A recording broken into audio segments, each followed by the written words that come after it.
So welcome once again. Kasmin, I hope you're able to see my screen. Yes, I can see. Thank you. Thank you. Great. Okay, good. So myself, Alex, I'm the product manager for Hybrid Cloud Management X, and with me, Cosmin is there, and he's the CMS product manager, and he's here to give very good, interesting facts about the UCMDB and how it works in conjunction with the HCMX in order to provide the closed loop control process. That's what we are going to see today. But before that, regular um, highlights and some housekeeping items. So like I mentioned, in today's agenda, we are going to cover a highlight about the HMX and the crux of the agenda, which is the closed loop control process. And of course, feel free to post your questions in the Q&A panel. And this is for the business owners and technical practitioners and micro focus partners, and there's a lot of employees who have joined, and I see a lot more customers have joined for this session, and thanks once again, and thanks for the ones who have invited them. And I'll be sharing this deck as a PDF, and you can find the link and you can share it with others. Okay, so I will not take too much time to walk you through the entire HMX core values, because this is what I've been explaining about. But at a high level, if you look at the three pillars of flexible automation, effective governance, and AI-based user experience.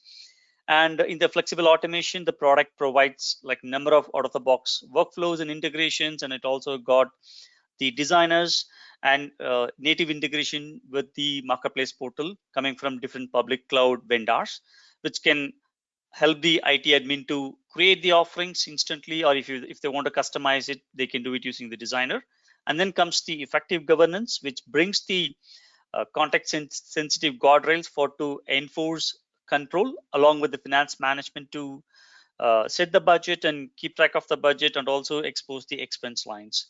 In addition to it, of course, we have got this product have got the reports for to gain visibility into the cost spent on the cloud, especially the public cloud like AWS and Azure. And also it has got some recommendation for the customers to identify the pay-as-you-go instance and then convert into a reserved instance.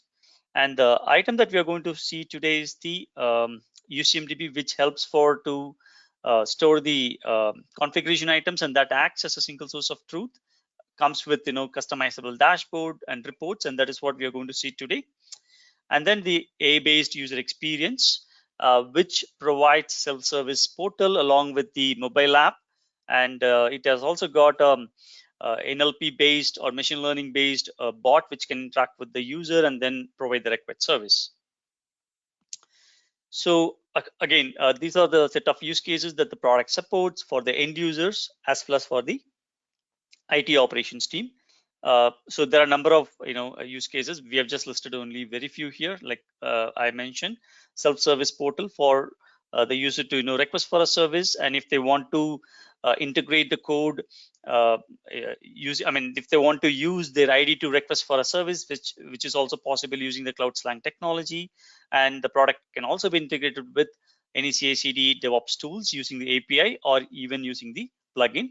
On the other side, for the IT operations team, it helps them to gain more control on the instances that are created, or to even enforce some governance using the rules, and also provide a way to automate the end-to-end deployment.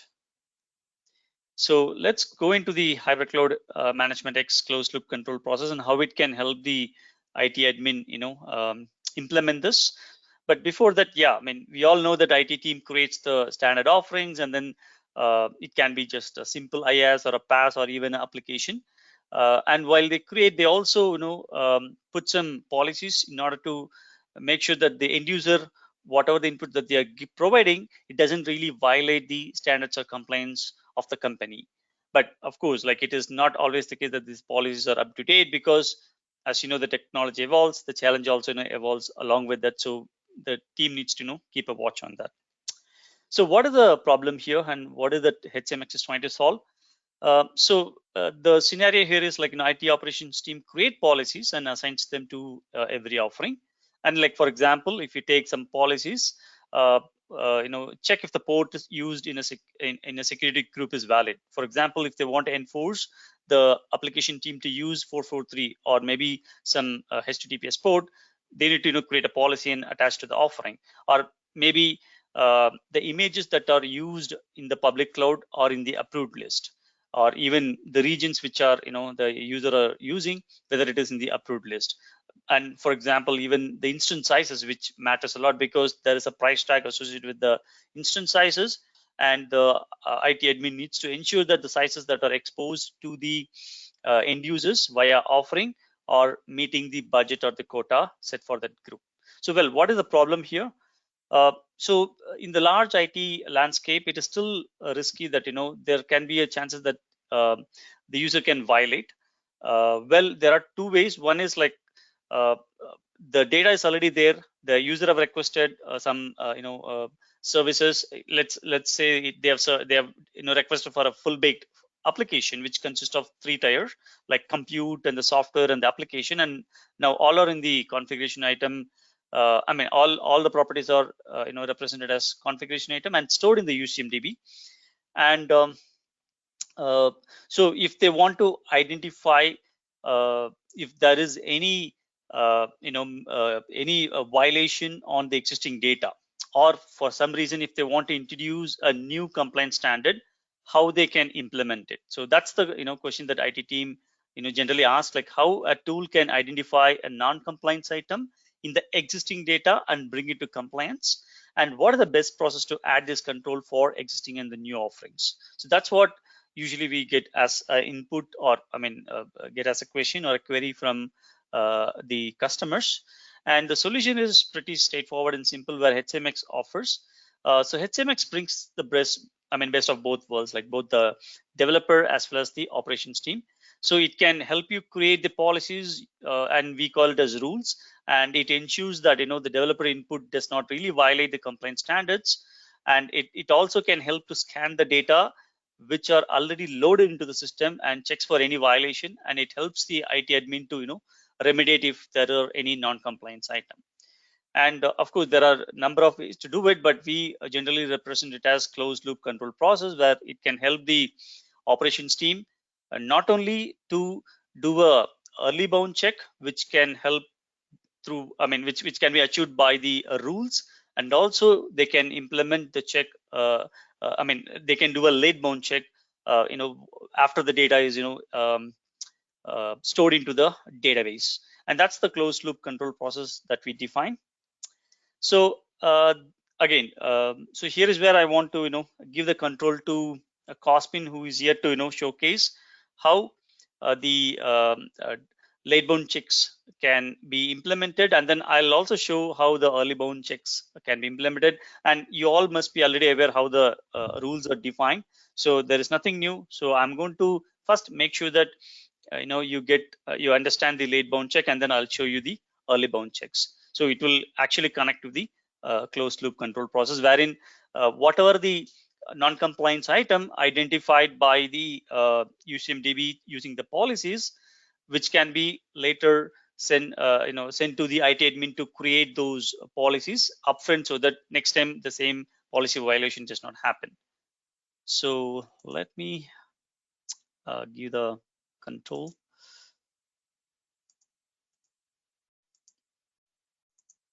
Yeah, over to you, Cosmin. Okay, thank you. Let me try to share my screen.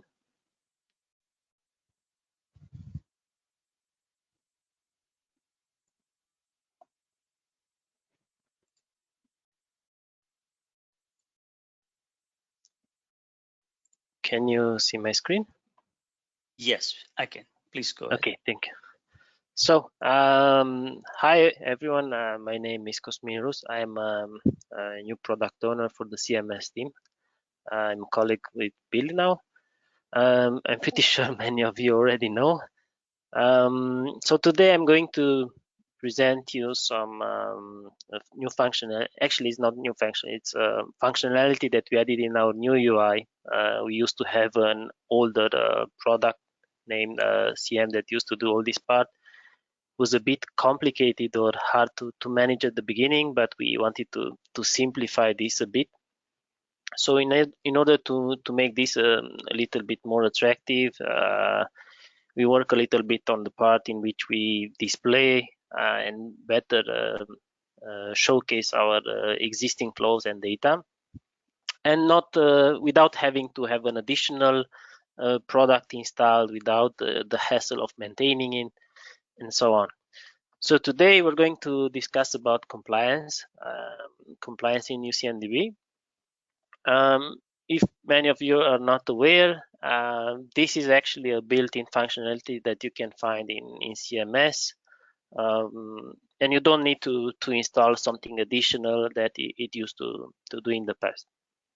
So let's start first with the dashboard, in which I have already created some compliance reports. Basically, let's say I took some existing reports, for example, like services that I have in the right side here, and then on top of this I applied some policies on top of this, and then I created some compliance reports to see which of my services are compliant, which are not. So at a glance I could see that, okay, among my top level existing services, there are some which are compliant and which are not compliant. The same functionality can be extended to any CI type inside UCMDB. And the nice part is that you can flag higher order components like services based on their underlying related infrastructure, right? For example, I could flag a service as being non-compliant when the underlying node, for example, has some security issues, or the image that is actually running on a particular VM might not be approved by a company. Now we're going to deep dive in these functionalities and show you something about. And after this, we're also going to have a little demo and show you how this actually works.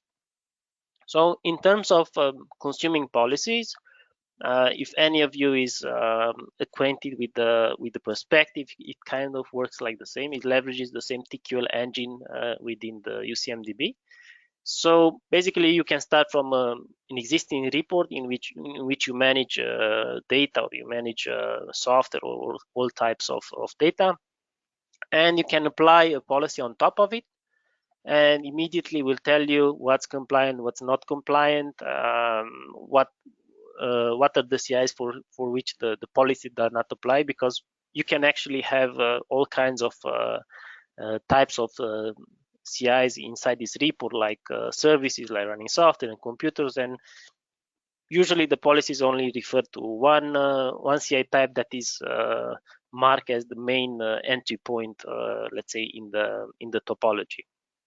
But I'm going to explain a little bit more how you can configure these policies depending on the angle that you would like to get. I'm going to present two types of policies. So policies are split among two main categories. The simple policies, as we call it, baseline policies, in which basically you set up some conditions on top of a CI, and then basically you can apply it to a report. Or there's called topology policies, in which you can combine different CIs connected with relationship, and then you can put in condition on every node that you have in that topology, and choose which is the CI that you would like to flag in order to get the compliancy status for. Cosmin, I'm sorry to interrupt. Are you showing the product, or you're still in the? No, it is still a presentation. Okay. Oh, sorry. Go ahead. Okay. Okay. In terms of how we present the compliancy data, we also have a textual, a map mode, and also a textual mode that you're able to export and also get some of the details of why the data is non-compliant. Usually, this is not the part that is mostly interested to us, because there this part can be actually be resolved by sending a report to the compliance team to handle it or remediate all these issues. But it allows you to export this functionality and give you the ability to source what's compliant, what's not compliant. Now, as part of the offering, we have a couple of policies that we ship with our product out of the box. But you can also create some of these policies to suit your needs and also to tailor based on your organization or the needs that you have in your environment. Now, just to make a short let's say a short summary on what why would you like to use this policy, what are they good for? So in an enterprise environment, it's usually very important to ensure that all the data that you have or the services that you have deployed comply with the standards. And it's very important to have an overall image that, let's say, the higher level CIs or the services that mostly the business rely on upon, they are compliant based on the underlying CIs. For example, you all know that currently we had all kinds of issues. Everyone was impacted by the log4j functionalities being vulnerable. Basically, using a policy like this, you will be able to flag which services might be unsecure or having these security issues that you need to mitigate. In the same time, if something, for example, someone is planning to do some upgrades and somehow something gets cut down and you don't know on what your service is reliable or relying, or you're missing some bits of the infrastructure, applying a policy will tell you immediately what you're missing on the current deployment. So in terms of security, this might help quite a lot, as well as for example, if you have a lot of resources being deployed and used in the cloud, it's very important to have an owner, and especially to make sure that let's say those machines deployed there are being used, and currently everyone is aware about this, as it might just cost a lot to maintain this forgotten in the cloud, right? Okay, so going back, let's go to the more entertaining part, to the demo part. So as I mentioned, I created a small dashboard here where I created several compliance reports. First, let's just have a look first how these compliance reports are looking, what they expose. Then we will go step by step. We will create the policy. I'm going to apply it and then consume it and see the actual data, right? So I'm going to start just to open one of these policies, compliance reports, and then I'm going also to show you what policy I have applied here, right? In terms of compliancy, I get immediately 3 main sections with compliant, non-compliant, non-applicable. If I drill down, I can see what's the compliant data. If I would like to go to the infrastructure, here is a button called Get Related. Basically, you can start add more CI and so on in order to drill down and navigate through the data. For the non-compliant part, if I, for example, zoom in a bit, I select one of these items. I can also drill down and get some data, but I can also see some details of why this service, for example, is breaching my policies, right? It would tell me which policy is being breached. In a textual mode, it does the same. It shows you the compliant and non-compliant data. And also from here, you can export the data and will tell you, okay, some of the services that I have here, they are missing some items from the existing topology because I set up there a policy that looks at the topology of the service being deployed. Some of them are just breaching some attributes that I set up inside that policy. Now, just to make sure that everyone understands what's all related about, I'm going to go and present a little bit first the service policy that I have created.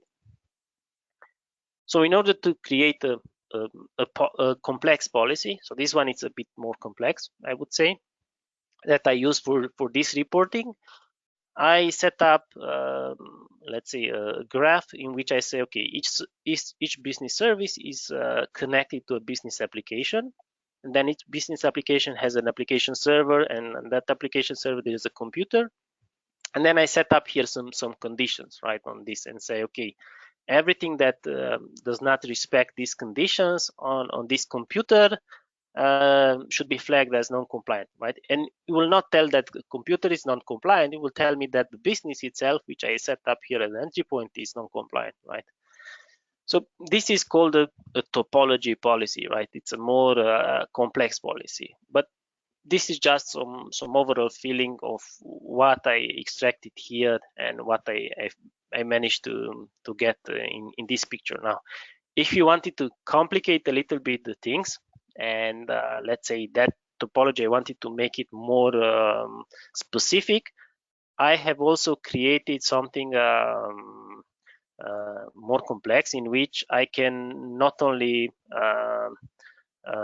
check at this attribute, but I can also rely on setting up some security aspect, right, of this policy. Let me just find out. I think it's like this, right? So, for example, this is a policy example in which I flag the services as non-compliant.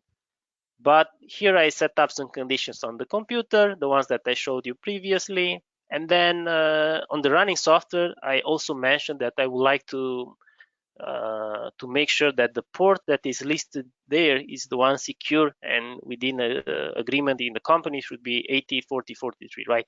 How I set up this condition and how we do it, I'm going to do it step by step from the beginning. So this is pretty much some use cases that you could extract that make sense to present first.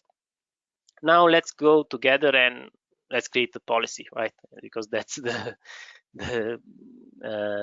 nicest part to demo here. So in order to create a policy, there's a new module here called Query Designer.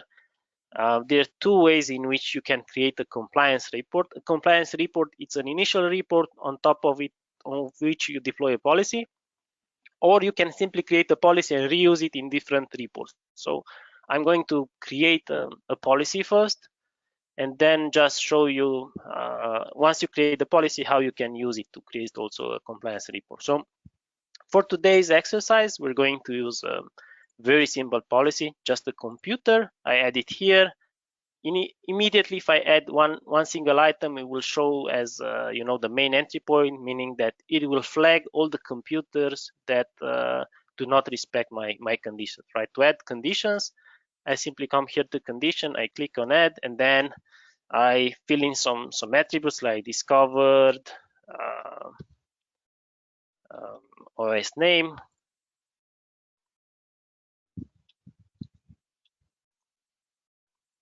right? I can put something like this one should not be null, right? I make sure that this one is something that I populate in my environment, and then I can add another one and call it BIOS asset tag, right? As well, I would like to have it populated.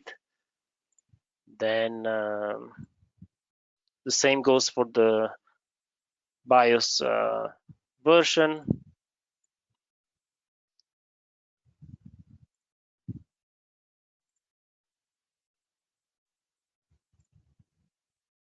Right. So as you see, you can put in here some condition to be null or not to be null. It's you can use the operator to negate these attributes. And also, let's use something very, I don't know, very useful when you deploy, for example, a machine. Let's call it memory size. Right, let's put something that this one should be greater than, I don't know, 16 gigabytes, right? Now that I set up this, maybe I've been a bit more restrictive, right? I can click on the calculate button, and then I see I got immediately the results that match the condition. That means that the policy that I have just created means that it's totally it's a relevant one, and that actually produces some results, right? If I click here on right click on the computer, there's a functionality called show instances that allows me to have a sneak peek, right? What's the data that match my let's see my my initial conditions that I added there, right? Now that I filled all these conditions, I simply save this policy, and I'm going to call this demo policy on computer.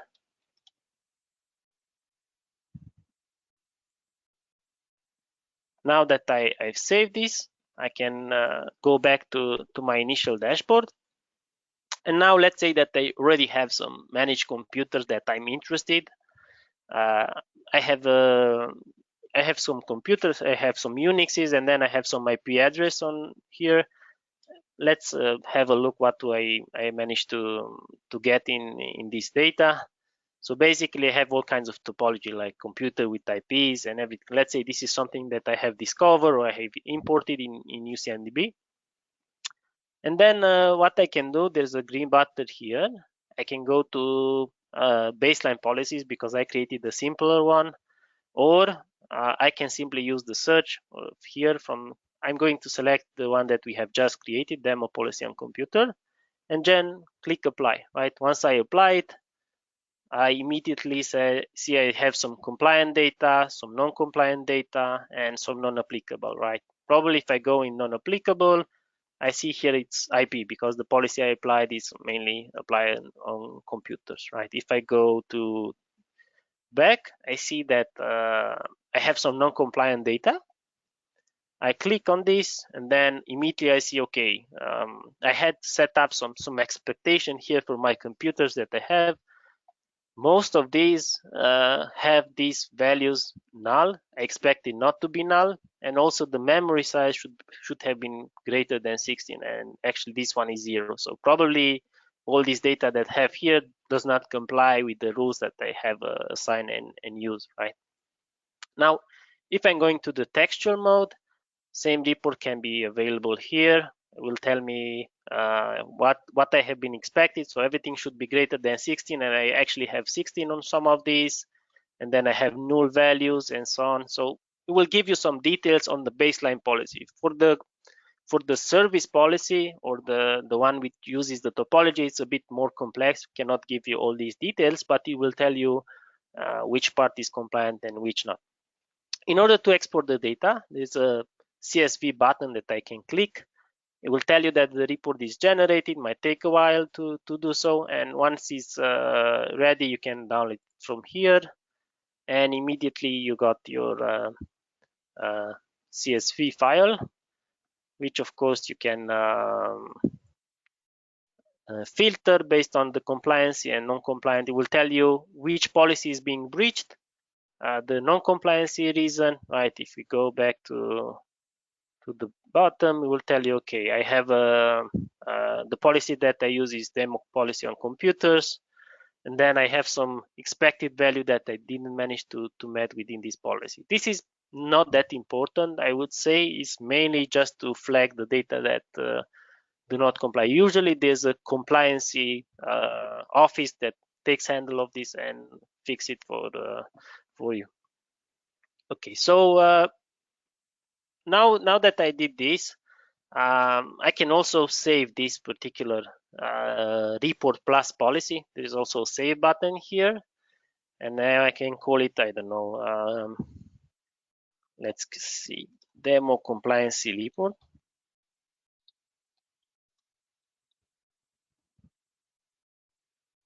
on computer. Right, I save it, and now if I go to my dashboard here, I can simply search it here and call it, and simply add it here on top, and with immediately once you log in, will refresh and recalculate all this for you. it will tell you at a glance, okay, you have some data which is non-compliant or has some issues, right? If I would like to create this functionality in one go, there is also a way to create this, to create the basic report as well the policies in a guided manner. And this can be created from here, from report. So basically you can say, do something like this. You can add a computer, and then go to the next step. Probably you'll need to save as a query. We'll ask you to give it an initial name, like I would just call it demo. And then here it tells me, okay, now you have created the report. Please select your policy that you would like to use. I'm going to use this. You still have a preview button, so you can still have a peek here, right? And then once I managed to create this, I simply call it demo report number 2. And then I create also a widget on my dashboard. Finish. Will tell me to select some description for it if I would like to input or put, and then this is it. I just created and it's immediately here. So compared with what we had, this is much easier and to be used, and much more it would give you at a glance all the input that you like to get in order to see the details about the the compliancy part. Now, if some of you are not that quite fond on the UI side or using in the UI, there is also REST API methods that you can use in order to calculate this compliance part. And let me just go and scroll down here. Maybe I just pressed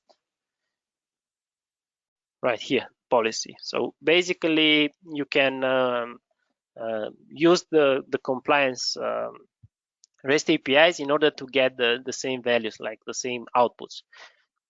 Here you will navigate to the part that you would like to extract, like usually it's only the non-compliant data.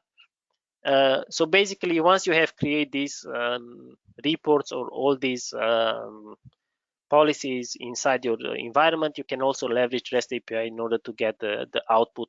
I don't know, to trigger some automation, or I don't know, send the report to the guys handling the compliancy part, right? I'm also going to present to you some more advanced way of creating policies. I don't want to complicate too much at the beginning, but just for the sake of the demo, I'm going to create a very simple topology policies, as I call it. For example, let's say I create a business policies, right? And then add here a computer as well. Okay. And then in order to I'm going to draw some relations between these. So now, for example, I created the simplest, let's say, topology policy in which I just created the simple TQL in which I say, okay, everything that do not respect this, let's say, chain of having a business service and a business application and a computer, right? I would flag all these services as non-compliant, right? Which will immediately show some results.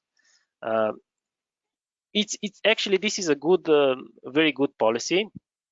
Why? Because let's say if you want to complicate a bit the things, you can also set up some condition on the main interest CI type. For example, in this case, I'm interested in the service, but I can also change it, right? I can also come here and say, okay, I'm interested into a business application, right? So basically, we'll flag all the business application as non-compliant, but it will still keep in mind that it need to be connected to a service and also be connected to a computer. And of course, the same policy that I showed, you can also add condition here, as well as cardinality, which is something that, for example, I can set up some cardinality in which I can say that, let's say that each business application should have at least 2 computers, right? I can put in here, and then would check that I have at least 2 computers. This is actually very good.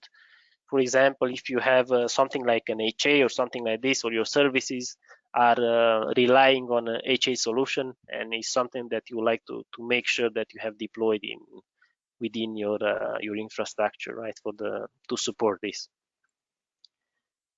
Okay, with this being said, I kind of managed to to showcase and demo a bit of the function. If you want to, if maybe you're interested about where to find these resources and so on, the same part can be found here in Resource Managers under Queries and Policy. You can find out all the policies that have been created, and as well as the out of the box.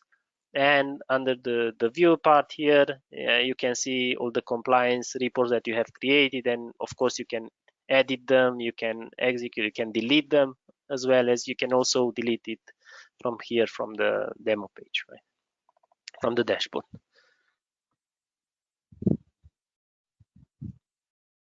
Okay, so this was everything that I wanted to demo for today. If you guys have questions, or Alex, you would like to add something on top of it until we do the... I have got 2 questions. One is, do we have plans to integrate this with OBM to make the violations visible here? So far, I didn't get any input from them. Wanted to look into this. At some point, we were discussing maybe to provide some API in which you could actually trigger some notification, right? For example, you can configure some policies out of the box and some compliance, and to have some kind of schedule approach in which you will calculate this automatically, not when you log in, and if it's something that's non-compliant, to generate some event or send some notification. Pretty much that was let's say our future plan, but we didn't get there yet, right? We're interested to see this coming. Maybe if there's some customers are willing to use this and leverage it. I know some customers just simply using for reporting, and then they have an office that handles all these reports.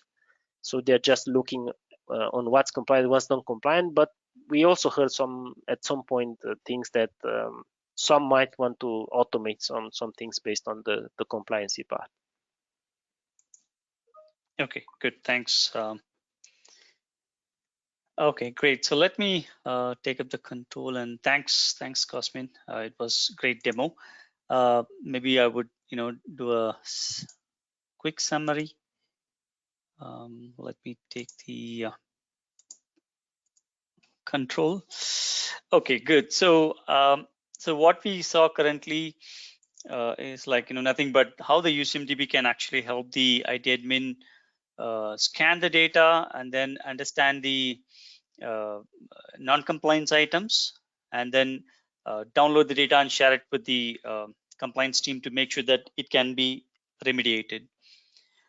So how do I connect this with the HCMX, right? So because that is the closed loop control process.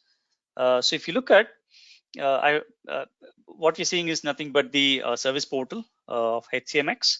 And if as an end user, if I go and look for a service, say for example, vCenter compute deploy VM from template, which can help me to deploy a simple compute services, and it will allow me to select the respective values, what are populated, like the location and everything. This is all like the default one, but it will allow me to select the instance sizes like micro, small, medium, or large. At the same time, if I don't want to go with this, I can select a custom one where I can feed in the data of memory size and the CPU cores. So for example, if I am going to do it for dev, then automatically this is going to be disabled, so I cannot override it. So that's the rule I have added. So in this way, there is still a policy enforcement that the IT admin have already put in place for the dev and the test. It cannot, the users cannot override any of the values. But maybe for production or maybe for staging environment, the user can still put in a value. Say for example here,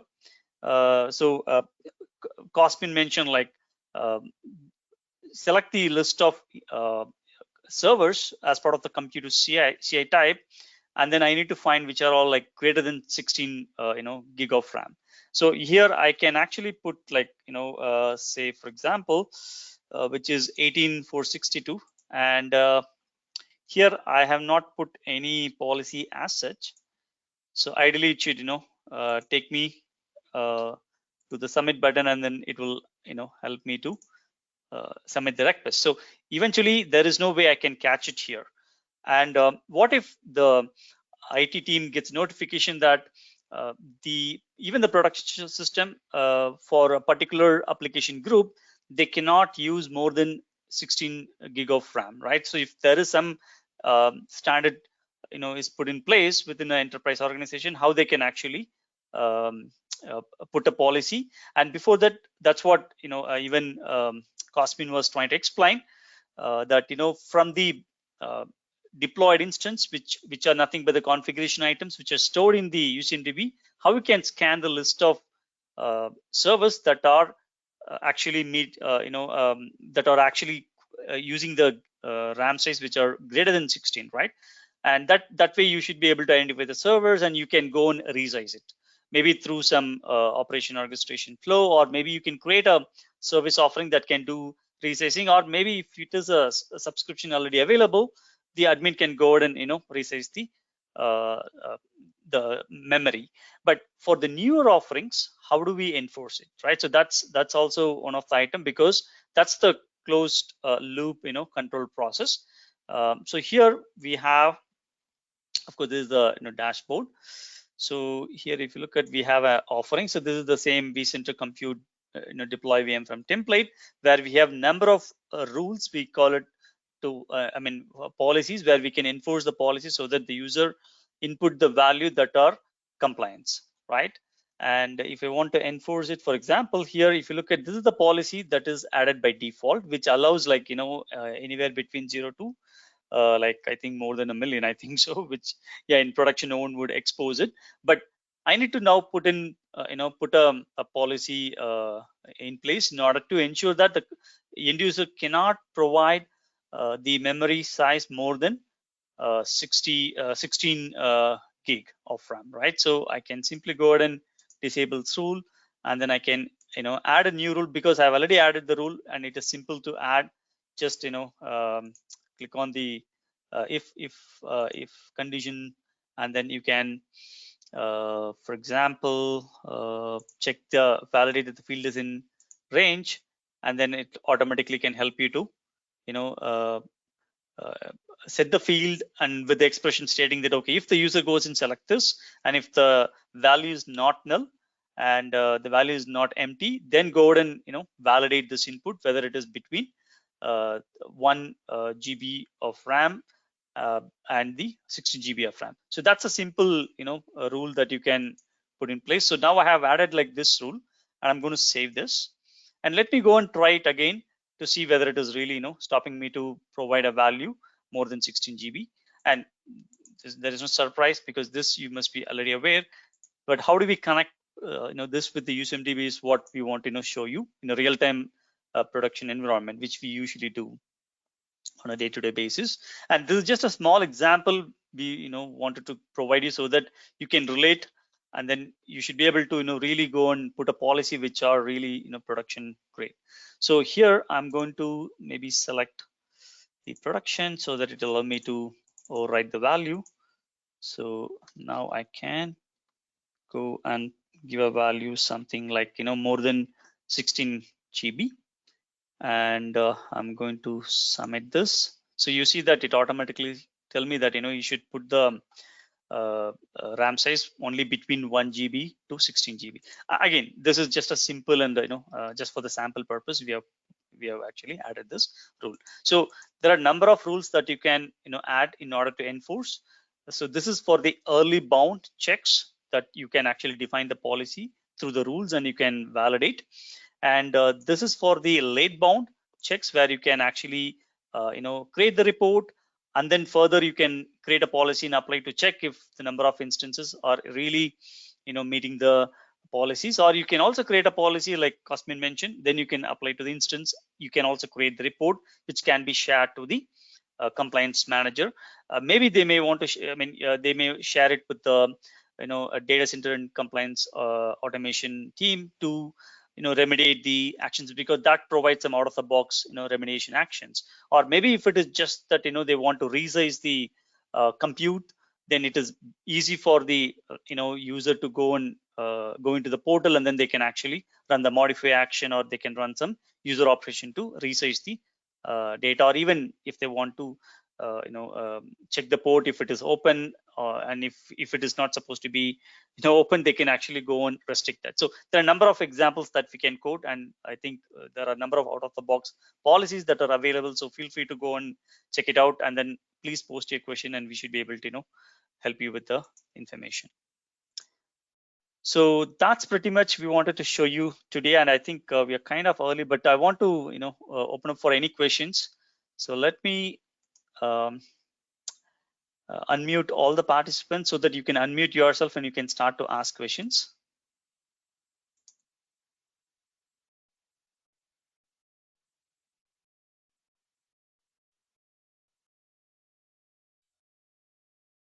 Hi Alex, it's Nick. Can you hear me? Hi Nick. Yeah. Hi. Yeah, I missed the first 5 minutes of this meeting, so perhaps I missed it. But could you give a definition of early bound and late bound? Early bound you just showed, right? You're just not allowing a new service request to be fulfilled if it's not compliant. What do we say around late bound? What is the definition there? Well, the late bound check is like, once the data is present inside your database, what happens next? Because that also needs to be compliant in nature. Otherwise, that is going to violate a lot more policies, because no one is going to look into it until unless there is a tool which can actually scan and tell you that these are the items that are, being violated because of so and so, policy standards, right? So that's the, late bound check that you can introduce as a process. And you can also automate the process using this UCMDB policies. So that's what we define it as late bound check. And using the UCMDB policies, you can actually implement that, and you can even automate the process. And yeah, you're right. So the early bound is using the rules. You should be able to implement such policies so that proactively you can avoid the user to use such a port or use such a value which is not compliant as per the standards. Yeah, interesting. Yeah, thank you. Yeah. Thanks, Nick. And any questions? Please feel free to post it. If you cannot unmute yourself, I've unmute everyone in the call.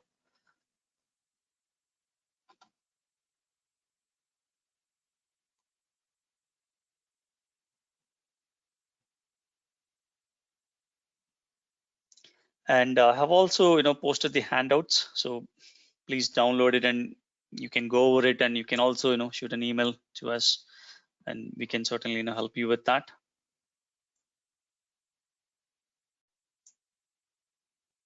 Okay, let me check if there are any further questions.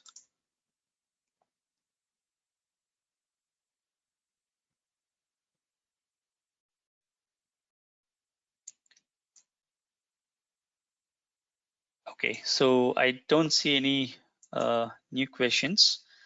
So if there are no questions, then we can probably wind up, and I can give you the rest of the 9 minutes for you to do other tasks. Okay, good. So thanks once again, and thanks for joining this call. And there's a lot of interesting demo lined up for the next meeting. So stay tuned. I will post it in the community page, and you can download the video from there once it is available. Thanks everyone for joining, and thanks for your inputs, and have a great day and stay safe. Thank you.